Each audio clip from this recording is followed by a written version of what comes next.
Pueden tomar asiento y los invito a buscar la carta a los Romanos. La carta a los Romanos. Y vamos al capítulo 1.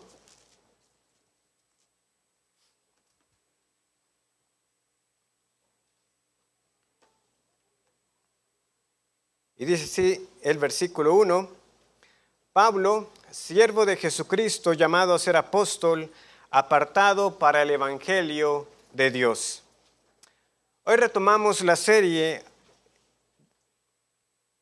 a los Romanos, o la carta de los Romanos. Y para los que la escucharon el año pasado, saben que este no fue el verso donde terminamos, pero tranquilos, no me he equivocado. Estamos empezando nuevamente con el versículo 1. Pablo, siervo de Jesucristo, llamado a ser apóstol, apartado para el evangelio de Dios. Después de considerar dónde empezar hoy, sin duda, siempre es de beneficio estudiar cada libro de las Escrituras, como bien saben los que ya nos han acompañado por un tiempo, de que lo que solemos hacer es tomar un libro de las Escrituras, sea del Antiguo Testamento o del Nuevo Testamento, e ir capítulo por capítulo, verso por verso. Sin embargo, hay un reto cuando se hace de esta manera detallada, y es que nosotros perdamos la visión panorámica de lo que es el contenido de ese libro en particular. Y mucho más cuando se tiene una pausa tan amplia entre el último sermón de la serie, que ya fue hace varios meses. Entonces, hoy he querido retomar los 3 primeros capítulos, hasta el versículo 8 del capítulo 3. No voy a pretender comprimir el contenido de 17 sermones en uno solo, pero sí el darles de nuevo ese vistazo para que cuando retomemos a partir del versículo 9, estemos nuevamente ubicados de qué es lo que está sucediendo. Es muy bonito. En particular a mí me gusta, ¿verdad? Ir a zonas montañosas, ver los árboles, ver las ramas, ver con detenimiento las raíces, observar las lagartijas que salen por asustadas cuando uno va caminando. Ver ese detalle es bonito, pero como les digo, a veces es necesario poder elevarse para apreciar el bosque. Y es útil, en particular en la carta a los Romanos, porque a veces pareciera, si usted no está leyendo atentamente, como que Pablo o se está contradiciendo, pareciera que está desdiciendo alguna afirmación anterior. Por ejemplo, en el capítulo 2, versículo 7, él nos dice que Dios pagará a cada uno conforme a sus obras, vida eterna a los que perseverando en bien hacer buscan gloria y honra e inmortalidad. Y más adelante en el versículo 10, nuevamente, pero gloria y honra y paz a todo el que hace lo bueno, al judío primeramente y también al griego. Sin distinción, al que haga lo bueno, le espera gloria, honra y paz. Pero cuando lleguemos al capítulo 3, versículo 12, nos dice Pablo, citando el Antiguo Testamento, que no hay quien haga lo bueno, no hay ni siquiera uno. Pero no es que Dios va a pagar al que haga lo bueno y al que persevere en bien hacer. Y ahora Pablo nos dice que no hay quien haga lo bueno. Entonces, es mi deseo que sirva esta exposición de repaso para unos y para beneficio de los que nos han estado en los sermones anteriores, para que esto nos anime conforme continuemos este año el estudio de esta preciosa y profunda carta que el Señor nos ha dejado. Porque la carta a los Romanos es una carta acerca del Evangelio, de principio a fin. Eso es lo que Pablo quiere compartir con estos hermanos. Es evangelio, evangelio y más evangelio. Entonces nosotros debemos asegurarnos de entenderlo. Y para el creyente nunca será suficiente evangelio. Y para el incrédulo, ¿qué otra cosa más necesita que estar escuchando que el evangelio? Por eso es importante hacerse preguntas pertinentes. ¿Qué es el evangelio? Pablo lo definirá para nosotros. ¿Por qué el evangelio? El apóstol nos dirá por qué es necesario y por qué no hay otro mensaje de salvación.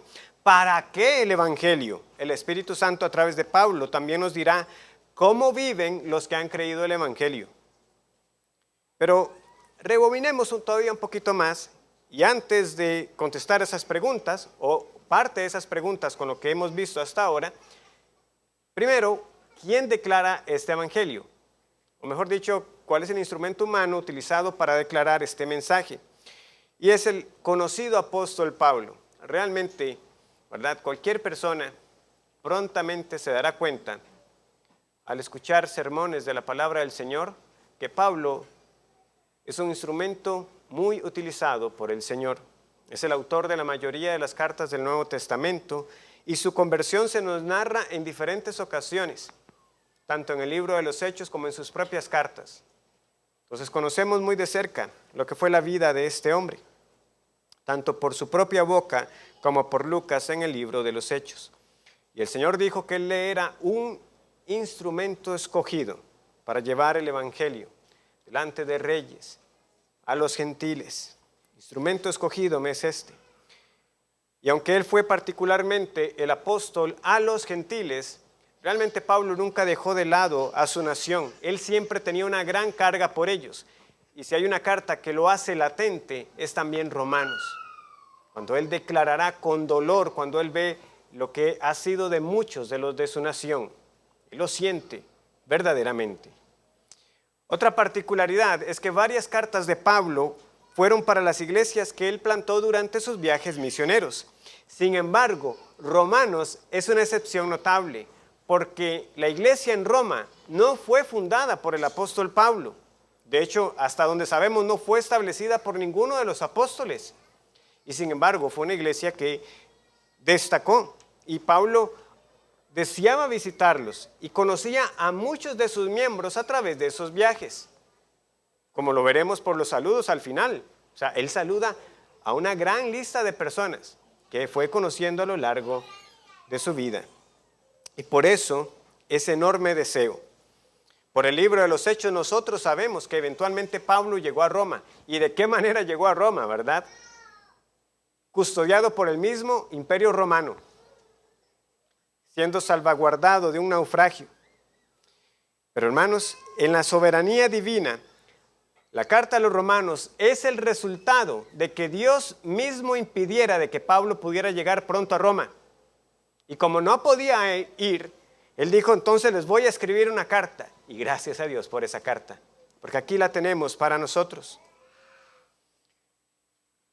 En Roma propiamente, la irrupción del cristianismo, sabemos que había empezado y lo sabemos indirectamente porque en Hechos capítulo 18, versículo 2, si quieren lo buscan o yo lo leo para ustedes, leemos que allí halló, ¿verdad?, Pablo a un judío llamado Aquila, natural del Ponto, recién venido de Italia con Priscila su mujer, por cuanto Claudio había mandado que todos los judíos saliesen de Roma. Claudio había dado esta orden de que los judíos saliesen de Roma. Y los registros seculares nos informan que esto vino a causa de unos disturbios instigados por o a causa de un tal Crestus o Cristo. Una muy probable referencia a Cristo y el choque que se estaba dando entre los nuevos creyentes y los judíos ahí en la capital del imperio. Entonces, por un tiempo, Claudio, el emperador, los expulsa. Entonces sabemos que sí, habían creyentes ahí y se estableció una iglesia. Y hemos leído este versículo 1 donde Pablo se presenta como el siervo de Jesucristo llamado a ser apóstol. Antes que nada, antes que decir yo soy el apóstol a los gentiles, yo he recibido revelación directa del Señor Jesucristo, Pablo se presenta como siervo o esclavo de Cristo. Este hombre que se jactó de ser fariseo de fariseos, un defensor celoso del judaísmo y dispuesto a ir hasta las ciudades más remotas con tal de arrestar cristianos por causa de este nombre de Cristo, es ahora un siervo de Cristo. ¿Qué cambio más dramático? Era ahora uno de ellos. Y hermanos y amigos, esto es lo que hace el evangelio. Quebranta al orgulloso, lo abate y lo transforma en un humilde servidor. De hecho, en unos versos más adelante, él dirá que quiere verlos para ser mutuamente confortados. Esto no es una falsa cortesía. Esto no es como, bueno, para no parecer tan prepotente, bueno, yo quiero visitarlos para que también ustedes me puedan comunicar algún bien espiritual a mí. No. Pablo no es el autosuficiente, él no es el Pablo que pueda vivir un cristianismo aislado, ni el apóstol apartado de los cristianos ordinarios. Vean cómo él se expresa en el versículo 11. Porque deseo veros para comunicaros algún don espiritual a fin de que seáis confirmados. Esto es, para ser mutuamente, ¿verdad? En dos vías, mutuamente confortados por la fe que nos es común a vosotros y a mí. ¿Ha sido usted transformado por el Evangelio? Por este bendito Evangelio esclavizador. Conforta usted a otros y ha recibido consuelo de otros, esclavos de Cristo también, a los que ahora usted llama sus hermanos. Esto es lo que el Evangelio hace. Transformó a este perseguidor celoso en un siervo humilde que dependía de otros creyentes ordinarios para su vida cristiana. Y es lo que debería ocurrir en nuestras vidas también, si somos del Señor. Instrumentos en sus manos para llevar consuelo. Y ustedes, hermanos, instrumentos para traer consuelo también en las vidas de uno cuando así lo necesitamos. ¿Pero qué es el Evangelio? Estoy diciendo lo que provoca en la vida de este hombre. Bueno, Pablo de hecho no toma mucho tiempo para hablar de sí mismo, sino que él pronto pasa al tema del por qué escribe la carta. Y esto es para hablar del Evangelio. Él es un apóstol, dice, ¿verdad? En el versículo 1, apartado para el Evangelio de Dios. Y ese hombre está tan consumido que, como yo les mencionaba, ¿verdad? Del año pasado, es como que cada vez que Pablo menciona la palabra Evangelio no se puede detener y tiene que empezar a decir algo más al respecto. Apartado para el Evangelio de Dios, y empieza a decirnos cosas acerca del Evangelio que él había prometido antes por sus profetas en las santas Escrituras. Y nos empieza a dar más información acerca de su Hijo, nuestro Señor Jesucristo, que era del linaje de David, según la carne, que fue declarado Hijo de Dios con poder, según el Espíritu de Santidad, por la resurrección de entre los muertos. ¿Ven lo que pasa? Él dice, yo he sido apartado para el Evangelio de Dios, y nos empieza a describir el Evangelio. Nos dice que es un mensaje que ha sido dado para nosotros desde las Escrituras, en este caso desde el Antiguo Testamento. Desde que el hombre cayó, Dios reveló este precioso mensaje, y progresivamente, conforme nosotros vamos leyendo más y más la Biblia, ese mensaje va adquiriendo más y más claridad, hasta que llega a la plena culminación, por supuesto, en el Nuevo Testamento. Pero lo que quiero dar a entender con esto es que nunca una persona ha sido salvada aparte de tener conocimiento acerca del Evangelio. Por supuesto, una luz menor en siglos pasados, pero Evangelio al fin y al cabo. Las personas han sido salvadas siempre de la misma manera, esperando a una persona en particular que podía poner fin al pecado. De hecho, en Reina Valera el efecto no se ve tan claro, pero la manera en que Pablo lo redacta es como si él nos estuviera haciendo como una pequeña adivinanza acerca de quién es quien está hablando. Nos empieza a dar información. El Evangelio es acerca de quién. Es acerca de uno que es hijo de Dios, pero también es hijo de hombre. De hecho es del linaje de David, según la carne, y que además fue declarado hijo de Dios, según el Espíritu de Santidad. Y finalmente es que viene la afirmación, nuestro Señor Jesucristo. En algunas versiones lo podemos ver así, nuestro Señor Jesucristo viene al final, como para ya darnos la respuesta, como si no la supiéramos. ¿De quién está hablando? ¿Quién puede ser verdadero Dios y verdadero hombre? Solo uno, Cristo. Solo Él. Y el Evangelio es entonces acerca de una persona en concreta. Son buenas noticias porque solo esa persona puede cumplir todas las condiciones requeridas para que en efecto la salvación que Dios promete sea una realidad. Solo uno, divino y hombre. Y no cualquiera.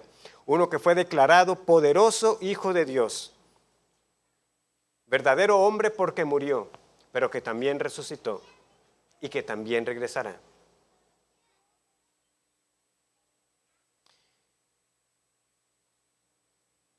Es la persona de Cristo. hijo de Abraham, hijo de Isaac, hijo de Jacob, hijo de Judá, hijo de David. Él es el que se sentará, o se sienta, mejor dicho, en el trono de David. Él es el que ha heredado para siempre ese trono. Pero es también hijo de Dios. Es uno con Dios. Es la imagen misma de la sustancia de Dios. Qué profundo. Dos naturalezas en una persona. Y este Cristo resucitado ahora nos encomienda este mensaje del Evangelio, como seguimos leyendo en el versículo 5, de la obediencia a la fe a todas las naciones, por amor a su nombre. ¿Qué es lo que hace aquel que entonces recibe este precioso Evangelio acerca del Hijo de Dios, verdadero hombre y verdadero Dios? Lo lleva a todas partes. Sí, ciertamente encomendado de manera particular a Pablo como apóstol a los gentiles, pero cierto también para todos nosotros como testigos de Cristo, si somos de Él. Pero el Evangelio es personal también. No solamente se trata de que usted intelectualmente pueda decir, sí, esto es así. El Evangelio es un mensaje que ha sido dado por el Señor desde tiempos antiguos a través de sus profetas acerca de la persona del Hijo. No, es que usted también lo pueda llamar, como leemos aquí, es el Evangelio de Dios de nuestro Señor Jesucristo. Nuestro Señor. ¿Es Cristo su Señor? Esa es la pregunta, porque esa es la afirmación que tenemos aquí. Pablo puede llamarlo no solamente el Evangelio de Dios, sino el Evangelio de nuestro Señor Jesucristo, Él mismo poniéndose en sumisión al señorío de esta persona. Y es nuestro porque también es para nosotros. Quien cree en el Hijo es también sumiso al Hijo. Porque hay algo que se espera. ¿Y qué se espera? A grandes rasgos, como pequeña introducción, ¿verdad?, que se nos da aquí en la carta, es el llamado a una vida de santidad. Versículo 7. A todos los que estáis en Roma, vean qué lindo cómo lo expresa, amados de Dios, pero ¿qué más? Llamados a ser santos. Ese es el Evangelio de nuestro Señor Jesucristo. Quien lo cree, ahora anhela una vida diferente a la que tenía antes de ser salvado por su Señor. Ahora vive una vida de santidad. Esa es la vida que procura. Y Pablo también nos mostrará esas implicaciones, porque él férreamente se va a oponer a todos aquellos que pretenden corromper el Evangelio, diciendo que entonces pequemos para que la gracia de Dios abunde. En ninguna manera. La expresión que tuvimos que haber aprendido ya, ¿cuál era? Megonoito. Jamás de los jamases. Nunca. Esa no es la vida a la que el Señor nos llama. Entonces ya tenemos algunas descripciones. El Evangelio es un mensaje. Eso no lo podemos perder de vista. Y acerca de una persona. Porque a veces es común, ¿verdad?, en nuestros tiempos escuchar que no, el Evangelio es una vida. No, el Evangelio es un mensaje. Son buenas noticias, literalmente, acerca de lo que ha hecho una persona. Ahora, tiene implicaciones, ciertamente, en cómo usted vive. ¿Por qué es que el apóstol está tan consumido con este mensaje? Él empieza a darnos las razones en el versículo 15. Así que, en cuanto a mí, pronto estoy, dispuesto estoy a anunciaros el Evangelio también a vosotros que estáis en Roma, porque no me avergüenzo del Evangelio, porque es poder de Dios para salvación a todo aquel que cree, al judío primeramente y también al griego, porque en el Evangelio la justicia de Dios se revela por fe y para fe, como está escrito, mas el justo por la fe vivirá. Y llegamos al punto crítico de este primer capítulo y que nos revela lo que esta carta entonces desarrollará. ¿Por qué Pablo está tan celoso? ¿Por qué está tan dispuesto de llevar el evangelio de nuevo? ¿A dónde? A una iglesia en Roma. No es que ellos no eran creyentes, ellos ya lo sabían, en parte. Ya lo habían escuchado y lo habían creído. Pero ¿por qué sigue estando dispuesto a llevarlo? ¿Es simplemente para la salvación de los incrédulos? No, no solamente por eso. Es ciertamente el mensaje para salvación, pero también para nosotros. Y Pablo no se avergüenza. A Pablo no le atemoriza hablar y hablar una vez más de este poderoso evangelio. Recordemos lo que este hombre sufrió muchas veces por llevar este mensaje. Fue apedreado, sufrió naufragios, fue rechazado por los de su nación. Y solo se nos narra una parte de lo que aquí tenemos. Y luego nos cuenta muchas más de las veces que también fue azotado. En esas ocasiones, cuando fue apedreado, lo dejaban ahí en el suelo, pensando que ya estaba muerto. A mí me daría temor seguir predicando este mensaje al llegar a una ciudad. Pero Pablo dice, yo no me avergüenzo del evangelio, porque es poder de Dios. ¿Y por qué es poder de Dios para salvación? Porque en el evangelio la justicia de Dios se revela. ¿Y cómo se revela la justicia de Dios en el evangelio? Porque el justo por la fe vivirá. ¿Y por qué? Pudiéramos seguir preguntando, pero ya ahorita llegamos ahí en el versículo 18. Es un evangelio poderoso tanto para gentiles como para los griegos, tanto para judíos como para gentiles, porque se nos está diciendo aquí que en el evangelio, la justicia de Dios se revela. La justicia de Dios se revela en el evangelio, que es poderoso para salvación. Justicia y salvación no necesariamente son palabras que nosotros asociaríamos. Porque si nosotros entendemos algo del carácter de Dios, es que un Dios justo actúa justamente. Y que si hemos pecado contra Él, Él entonces nos demanda esas faltas que hemos cometido contra Él. ¿Quién puede ser justo entonces ante este Dios? ¿Y cómo puede ser esto algo bueno? Tan siquiera. Ese es el meollo del asunto en esta declaración central. En el evangelio, la justicia de Dios se revela por fe y para fe. ¿Cómo puede ser algo bueno? Que Pablo no se puede contener en predicarlo. Ahí radica la clave.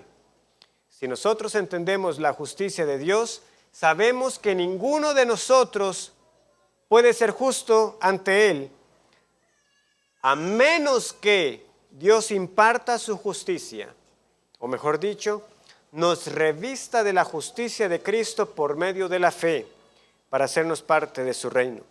Eso es lo que Él nos va a explicar más ampliamente. Hermano y amigo, eso es lo que nosotros no podemos perder de vista. El evangelio es algo bueno, porque no se trata de lo que usted haga para ser salvo, sino de lo que Dios ya hizo en Cristo. Porque esa justicia de Cristo se le cuenta a usted, vil pecador que nunca podría vivir una vida perfecta, pero se revela en el evangelio y Dios le dice, crea en mi Hijo, y esa justicia es suya. Revestido de la justicia de Cristo. Y es más apreciado cuando empezamos a sumergirnos entonces en la condición del hombre. ¿Por qué? ¿Por qué no me avergüenzo del evangelio? Versículo 18. Porque la ira de Dios se revela desde el cielo contra toda impiedad e injusticia de los hombres que detienen con injusticia la verdad. ¿Empezamos a verlo? En el evangelio se revela la justicia de Dios. Porque si nos viéramos a nosotros, lo que encontramos es injusticia, injusticia, injusticia. Una injusticia contra la que Dios está airado. Porque en lugar de reconocerle a Él, lo hicimos a un lado. Nos opusimos a esa verdad, la retuvimos con injusticia. Ese es el juicio de Dios contra la humanidad, ya sea que tengamos o no su palabra. Pero primero Pablo va a empezar con aquellos que no tuvieron la palabra escrita, que solo tenían lo que la creación revela. Y a partir de este verso 18 empieza una espiral descendente de corrupción, de inmoralidad, de decadencia, donde los hombres no le dan la gloria a Dios y Dios los entrega a su pecado. Vean lo que leemos a partir del versículo 20. Porque las cosas invisibles de Él, su eterno poder y deidad, se hacen claramente visibles desde la creación del mundo, siendo entendidas por medio de las cosas hechas, de modo que no tienen excusa. Pues habiendo conocido a Dios, no le glorificaron como a Dios, ni le dieron gracias, sino que se envanecieron en sus razonamientos y su necio corazón fue entenebrecido. Profesando ser sabios, se hicieron necios y cambiaron la gloria del Dios incorruptible en semejanza de imagen de hombre corruptible, de aves, de cuadrúpedos y de reptiles. Por lo cual también Dios los entregó a la inmundicia en las concupiscencias de sus corazones, de modo que deshonraron entre sí sus propios cuerpos, ya que cambiaron la verdad de Dios por la mentira, honrando y dando culto a las criaturas antes que al Creador, el cual es bendito por los siglos. Amén. Debemos notar las palabras que se van repitiendo. De hecho, si leemos hasta el versículo 28, veremos a los hombres cambiando a Dios, cambiando la gloria de Dios, y Dios entregando. ¿Qué es esto de que las cosas hechas revelan estas cosas acerca de Dios? Nosotros usualmente llamamos eso la revelación general, es decir, que el contemplar este mundo creado, lo vasto del universo, y ese mundo oculto, diminuto, pero oculto a nuestros ojos, debería llevarnos a darle las gracias a Dios, a glorificarle. La revelación general, lo que nos deja saber, lo enseña correctamente. Vean que nos dice que a través de lo creado, nosotros deberíamos llegar a deducir acerca de Dios, su eterno poder y deidad. O sea, que hay un Dios eterno y omnipotente. Y este conocimiento es suficiente para hacernos responsables ante Él. Sin embargo, y por el mismo propósito divino, no es el propósito de la revelación general enseñarnos acerca de cómo podemos estar a cuentas con este Dios. Entonces la revelación general es suficiente para llamarnos a cuentas, pero no suficiente para salvarnos. Para eso es solamente el Evangelio revelado escrituralmente. Pero hermanos y amigos, no cometamos un error al leer estos versos de acá, porque usted y yo no estamos en la misma situación de las personas que se están describiendo aquí, porque usted y yo sí tenemos la palabra de Dios. Entiendan, aquí se nos está diciendo de aquellos que no la tuvieron. Entonces, ni por un momento deberíamos pensar que los tiempos pasados fueron mejores para aquellos que vivieron en la ignorancia de lo que Dios reveló por medio de los profetas y de los apóstoles. Nunca piense eso, porque el Señor ha tenido una compasión inmensa con usted de que naciera en esta época con la palabra de Dios a su alcance. Lo que sí debería usted concluir es, ¿qué hubiera hecho yo si hubiera vivido en la época en que no conocía acerca de la Biblia? Respuesta, eso es lo que hubiera hecho. Usted hubiera visto la creación y en vez de darle gracias a ese creador desconocido en parte, pero un creador, porque ciertamente este mundo no pudo venir a ser simplemente porque sí. Usted sabe muy en el fondo de que hay un Dios poderoso, sabio, que con el poder de su palabra mandó a la existencia todo lo que vemos hoy. Sin embargo, lo que usted y yo hubiéramos hecho es que en vez de darle las gracias, hubiéramos adorado a las bestias, a las plantas, y como leemos aquí, al hombre mismo, de hecho a nosotros mismos, haciendo ídolos de nosotros. Eso es lo que hubiéramos hecho. Y nos hubiéramos entregado a toda clase de pecados, a la inmundicia sexual, hubiéramos pecado contra nuestros cuerpos, por no tener en cuenta a Dios, reprobando a Dios, y de hecho en última instancia, ni siquiera importándonos de que ese Dios existiera, sin darnos cuenta que más bien es Él quien nos ha reprobado a nosotros. Y nosotros, no contentos con pecar, nos gozamos también de que otros pequen con nosotros y de que pequen contra Dios. Versículo 28. Y como ellos no aprobaron tener en cuenta a Dios, Dios los entregó a una mente reprobada para hacer cosas que no convienen, estando atestados de toda injusticia, fornicación, perversidad, avaricia, maldad, llenos de envidia, homicidios, contiendas, engaños, malignidades, murmuradores, detractores, aborrecedores de Dios, injuriosos, soberbios, altivos, inventores de males, desobedientes a los padres, necios, desleales, sin afecto natural, implacables, sin misericordia, quienes habiendo entendido el juicio de Dios, que los que practican tales cosas son dignos de muerte, no solo las hacen, sino que también se complacen con los que las practican. Si esta es la condición de los que no tenían la ley, entonces, ¿qué de aquellos que sí tuvieron las Escrituras y los que ahora las tienen?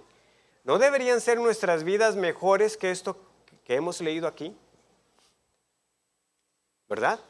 Debería ser, porque es que ellos no tuvieron el mensaje escrito.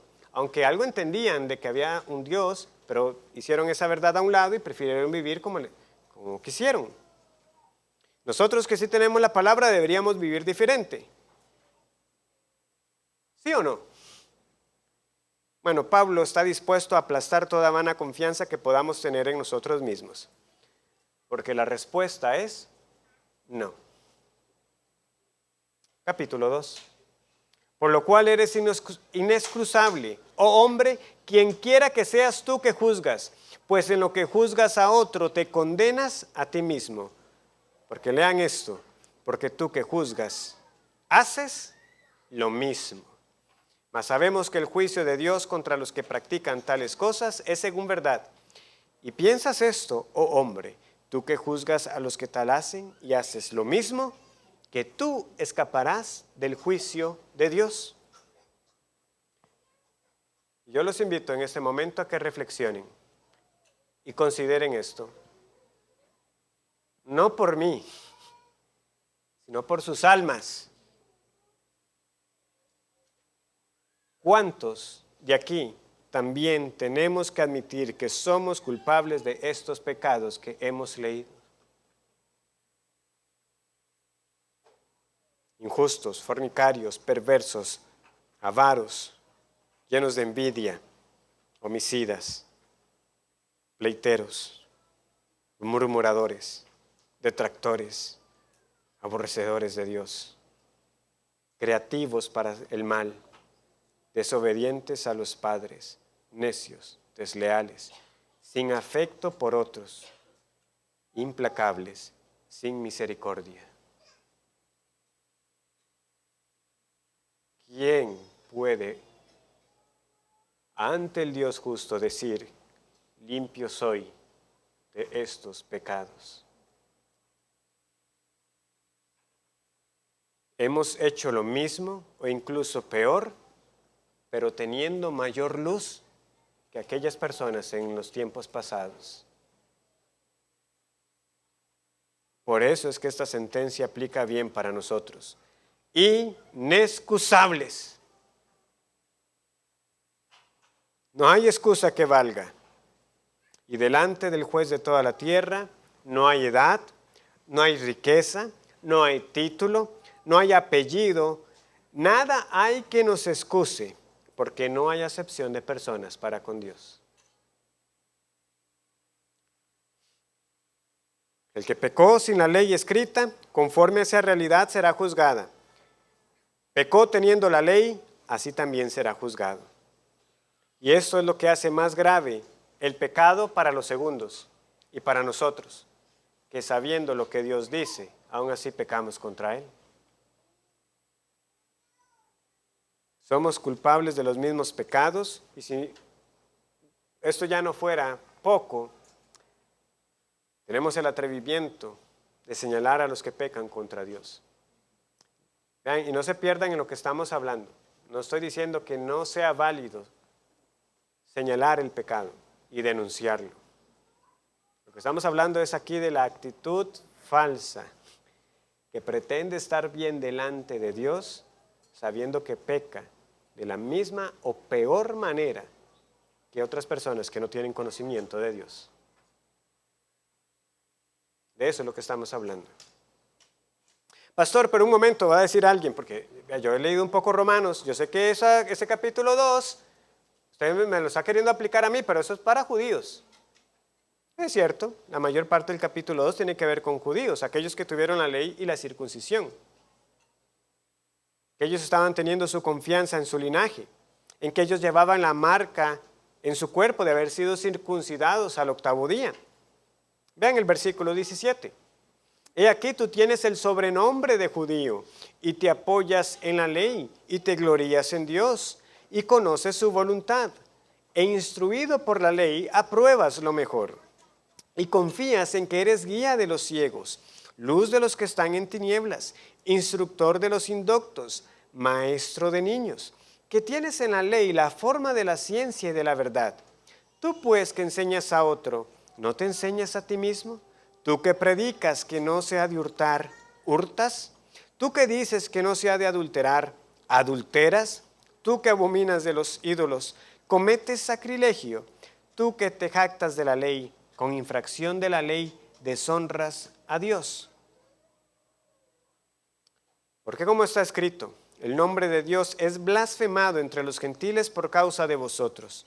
Pues en verdad la circuncisión aprovecha si guardas la ley, pero si eres transgresor de la ley, tu circuncisión viene a ser incircuncisión. Sí, ciertamente Pablo le está hablando a los judíos. Audiencia primaria en esas palabras. Lo que yo estoy diciendo es, ¿qué razón podemos dar nosotros por las cuales no debamos tener estas advertencias también en cuenta? ¿Cuántos de nosotros debemos examinarnos y con sinceridad reconocer el peligro de que nuestra confianza esté, como se está denunciando aquí para los judíos, en que yo asisto a una iglesia sana, de sana doctrina? Yo también tengo la señal del pacto, yo me bauticé públicamente, dando testimonio de que soy del Señor. Yo también leo las Escrituras, de hecho leo 3 versiones cada día, para comparar muy bien los textos. ¿Entienden el punto? Perfectamente podemos nosotros caer en esto mismo. Empezamos a pensar de que estamos bien con Dios por ciertos asuntos, los cuales no son malos en sí mismos. De nuevo, no hay que leer lo que no estoy diciendo, no hay que entender algún mensaje oculto en lo que no he dicho. Es bueno congregarse, es un deber congregarse. Es bienaventurado el hombre que medita en la ley de Jehová de día y de noche. Es bueno leer la palabra de Dios. Es un deber del que es de Cristo bautizarse. Es simplemente no coloques el orden inverso de estas cosas. Esto viene como resultado, no es el fundamento.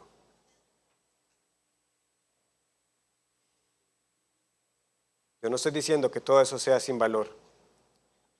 No es lo que estoy diciendo ni es lo que Pablo afirma. Para los judíos la circuncisión y la ley eran buenas. Había provecho en ellas. El asunto es que quebrantaban la ley. Y el problema para nosotros es que tengamos nuestra confianza en esas cosas y no admitir que seguimos siendo quebrantadores de la ley del Señor. Entonces, ¿qué hacemos? ¿Qué es lo que está pasando? Dios no miente, ni Pablo tampoco. hay gloria, hay vida y honra para los que hacen lo bueno, para los que perseveran en hacer el bien. La pregunta es, ¿somos tales hombres y mujeres? ¿Es usted tal hombre? ¿Es usted tal mujer que hace lo bueno, que persevera en hacer el bien, que guarda perfectamente la ley del Señor? Finalmente, Pablo también contesta algunas objeciones, trayendo a un debatiente imaginario, alguien que le empieza a hacer preguntas. Ese personaje aparecerá también más adelante en otras partes de la carta. Él lo trae para hacer las preguntas que se hubieran querido hacer, pero que quizás nadie se atrevía a decirlas. Porque alguien puede escuchar este mensaje y decir, a ver si estoy entendiendo lo que este hombre está diciendo. Por un lado me está diciendo que no es que no tenga valor hacer lo bueno, pero no podemos hacer lo bueno perfectamente. Entonces somos injustos. Entonces el Evangelio revela la justicia de Dios. Entonces quiere decir que a causa de nuestro pecado, pues Dios nos salva y eso es para la gloria de Él. Pero si nuestro pecado es para la gloria de Dios, que nos salva, entonces ¿por qué Dios nos castiga por pecar? ¿Ven qué razonamiento más extraño se empieza a hacer ahí? Y dice Pablo, hay algunos que nos acusan de que eso es lo que estamos enseñando. En el versículo 5 del capítulo 3. Y si nuestra injusticia hace resaltar la justicia de Dios, ¿qué diremos? ¿Será injusto Dios que da castigo? Hablo como hombre. En ninguna manera. De otro modo, ¿cómo juzgaría a Dios al mundo? Pero si por mi mentira la verdad de Dios abundó para su gloria, ¿por qué aún soy juzgado como pecador? ¿Ven el lenguaje que se está empleando ahí? O sea, Dios usó mi mentira. ¿Por qué soy juzgado como pecador? ¿Y por qué no decir, como se nos calumnia? Que Pablo está diciendo, eso es una calumnia, eso no es lo que estamos enseñando. Y los que tal dicen son condenados justamente. O sea, ellos serán condenados por pensar que es así lo que estamos enseñando. Hagamos males para que vengan bienes. Y esta no será la primera vez que Pablo denuncia esto. No, hermanos, el Evangelio no es acerca de que podamos entonces, ya soy salvo, puedo vivir como quiera. No.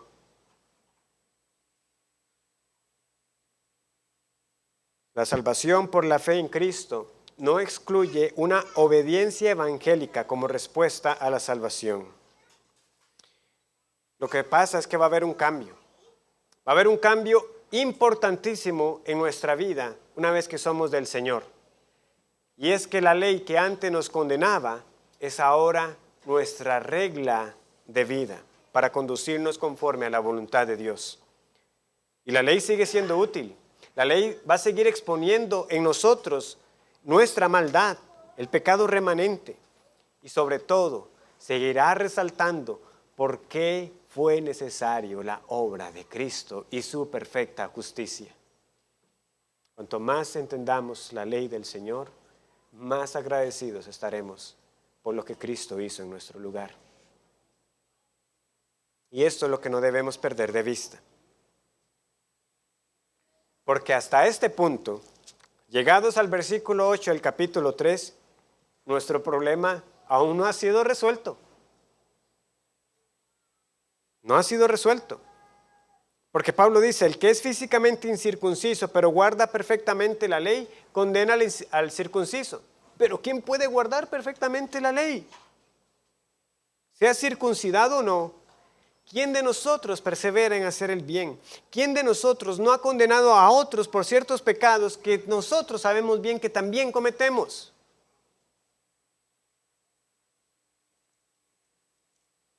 Esto es entonces lo que hemos visto hasta ahora. Como les dije, esta era mi intención, elevarnos para apreciar nuevamente ese panorama más amplio. Consideremos lo que hemos escuchado entonces. El Evangelio es este mensaje prometido desde la caída del hombre, porque no ha habido ni habrá para nosotros cómo presentarnos ante este Dios justo, aparte de la misma justicia que Él provee en Cristo. Aparte de la fe en Cristo y solo en Él, lo que hay es condenación, condenación, condenación. Condenados por cambiar a Dios por ídolos vanos. Condenados por cambiar a Dios por el placer temporal del pecado. Condenados por gozarnos en pecar y en que otros pequen. Condenados por juzgar a quienes hacen el mal, pero hacemos igual que ellos. Atesorando ira para el día de la ira y de la revelación del justo juicio de Dios, que pagará cada uno conforme a sus obras. Tribulación para los que hacen lo malo y no obedecen a la verdad. Condenados por traer afrenta al nombre de Dios y de que otros hayan blasfemado el nombre de Dios por nuestra conducta. Pero lo que es increíble es que somos tan duros de corazón que cualquiera diría, no, pero con todo lo que ha dicho Pablo hasta ahora, ¿a quién le queda duda de que en efecto estamos en una situación terrible? O sea, ¿quién entonces? Y sin embargo, todavía Pablo, como veremos, va a terminar de machacar este punto. No hay justo ni aún uno. Tiene aún mucho más que decir acerca de nuestra culpabilidad, para demoler nuestro orgullo y exhibir nuestra completa incapacidad. Pero ¿sabe algo? Usted no tiene que esperar a la otra semana para que lo haya entendido. Espero que con lo dicho hasta ahora le haya quedado claro. Pero sepa que lo que Pablo va a seguir haciendo es eso. Va a poner nuevamente el dedo en el punto, en la llaga, hasta que nos duela y reconozcamos, miserables de nosotros, nada tenemos que hacer. ¿Qué puedo hacer para ser salvo? Esa es la exclamación. Pero no tiene que esperar. Reconozca su condición hoy de que usted está condenado, condenado, condenado, pero gracias a Dios por el bendito evangelio hay esperanza, hay salvación, poderoso evangelio para salvación, para judíos, para gentiles, para circuncidados o no circuncidados, para hombres o mujeres, un mismo Cristo, suficiente y poderoso. Crea en Él y será salvo, y usted entenderá entonces por qué Pablo no podía callarse. Porque Pablo no podía detenerse de hablar de este evangelio y porque aquí tampoco vamos a dejar de proclamarlo. Porque este Cristo es poderoso para salvarnos ahora y para la eternidad. Porque el Cristo del evangelio sí cumplió la ley que nosotros quebrantamos. Solo Cristo y solo Él. Hemos de creer en Él y aferrarnos a Él. Y si ha sido así en su vida, dé gracias a Dios y entonces viva para Él. Oremos. Gracias, nuestro buen Señor, por tu palabra. Yo te pido perdón por las carencias, lo dicho, pero utilízalo para nuestro bien. Porque tú sabes cuánto también debemos arrepentirnos aquellos que decimos creer en este evangelio, de que nuestras vidas estén todavía tan lejos de ser verdaderamente consumidas por pasión por ti y porque otros crean también. Oh Señor, que no nos aburramos, que nunca veamos como que ya ha sido suficiente de este mensaje, sino que veamos a Cristo cada vez más precioso de lo que lo fue en algún momento cuando creímos en Él por primera vez. Apiádate de nosotros y prepáranos ahora para el tiempo de la cena. Es en el nombre de nuestro Señor y Salvador Jesucristo que lo pedimos. Amén.